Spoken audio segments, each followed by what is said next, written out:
Hi guys! For today's video, ilalabas na natin ang ating mga winter shoes at itatagan na natin ang ating mga ordinary shoes. So ngayong araw nga, 1 degree Celsius na. So malapit na mag-snow dito. I think next week magsusnow na. So ano pang hinihintay nyo guys? Samahan nyo na ako mag-ayos. Let's go! Kumuha na rin pala ako guys ng marker para malagyan ko ng mga names ng mga shoes yung bawat box. In case lang na kailanganin, pero less likely naman na magamit tong mga rubber shoes na to during winter, guys.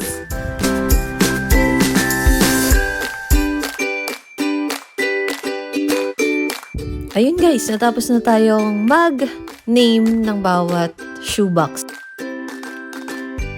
So dahil natanggal na natin yung mga ordinary shoes dun sa lalagyan, ipapalit naman natin yung lahat ng mga winter shoes o mga boots.